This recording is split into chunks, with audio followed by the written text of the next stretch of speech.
देखिए नमस्ते भारत में खबरें लगातार जारी हैं और अब बात क्रिकेट में मचे कोहराम की कर लेते हैं। विराट कोहली और सौरव गांगुली के बीच की अनबन खुलकर देश के सामने आ गई है। विराट कोहली के बयानों ने साफ कर दिया है कि उनके और बीसीसीआई के बीच सब कुछ ठीक नहीं है। वहीं पूर्व क्रिकेटर कपिल देव ने दौरे से पहले हुई इस बयानबाजी को गलत ठहराया। सवाल है कि खेल में राजनीति कौन कर रहा है। विराट कोहली बनाम सौरव गांगुली, किसने बोला झूठ? क्रिकेट के खेल में किसने राजनीति की एंट्री करवा दी? किसने खेल को विवादों में ला खड़ा किया है? दक्षिण अफ्रीका के साथ टेस्ट सीरीज के दौरे से पहले कप्तान विराट कोहली मीडिया के सामने आए तो उनके दावों ने क्रिकेट की दुनिया में भूचाल ला दिया। T20 कैप्टनसी को छोड़ने की मैंने पहले बीसीसीआई से कम्युनिकेट किया। सबसे पहले मैंने बीसीसीआई को अप्रोच किया कि मेरा ये पॉइंट ऑफ व्यू है, ये डिसीजन है और इन रीजंस की वजह से मैं ये करना चाहता हूँ। तो उसको बहुत एक अच्छे तरीके से रिसीव किया गया। उसमें कोई ऑफेंस नहीं थी, उसमें कोई हेजिटेशन नहीं थी। उसमें मुझे ये नहीं कहा गया था कि आप T20 कैप्टनसी ना छोड़िए, बल्कि उसको बहुत अच्छे से रिसीव किया गया कि बहुत एक प्रोग्रेसिव स्टेप है और सही डायरेक्शन में है। तो उस टाइम मैंने कम्युनिकेट किया था कि जी हाँ, मैं ओडीआई और टेस्ट में कंटिन्यू करना चाहूंगा अनलेस कि ऑफिस बेयरर्स और सिलेक्टर्स को लगे कि मुझे ये रिस्पॉन्सिबिलिटी नहीं करनी चाहिए। ये बयान अहम इसलिए है क्योंकि पूर्व क्रिकेटर और बीसीसीआई अध्यक्ष सौरव गांगुली ने कहा था, मैंने उनसे निजी तौर पर यह कहा था कि T20 की कप्तानी ना छोड़े, लेकिन जाहिर तौर पर वर्कलोड है। वो बहुत महान क्रिकेटर है, वो बहुत लंबे समय से कप्तान है, मैं भी रहा हूँ, तो ये सब होता है।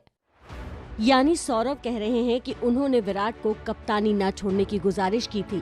Whatever was said about the communication that happened during the decision that was made was inaccurate. I was contacted 1.5 hours before the selection meeting on the 8th for the test series, and there was no prior communication with me at all since I announced the T20 captaincy decision up till the 8th of December, where, as I said, I got a call 1.5 hours before the selection meeting, and the chief selector discussed with me the test team, to which we both agreed. And before ending the call, I was told that the 5 selectors have decided that I will not be the ODI captain, to which I replied, okay, fine.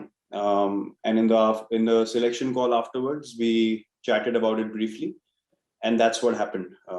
There was no communication prior to that at all.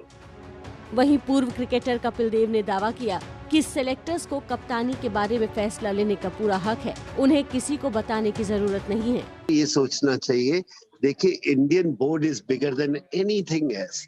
चाहे वो हमारे समय भी था, हम भी कभी कभी नाखुश होते थे, और उसके बाद मैं समझ सकता हूँ कि प्लेयरों की एक अपनी सोच होती है, लेकिन फाइनल कॉल जो है या फाइनल जो बात है वो बोर्ड की ही होगी, क्योंकि administration is the final call and we should respect that. Well, I was and I am available for selection all this time. You should not be asking me this question. Honestly, this question should be asked to people who are writing about these things and their sources, because as far as I'm concerned, I was always available. I have not had any communication with the BCCI to say that I want to rest. लेकिन पूर्व cricketer Kapil Dev Virat के बयानों पर सवाल उठा रहे हैं। Virat should only look at that कि वो अभी भी अपने देश के लिए जाके रिप्रेजेंट करेंगे। They will play under the flag and play under the cricket control board. That's why I said इसको ज्यादा ईगो बनाना नहीं चाहिए for the betterment of Indian cricket.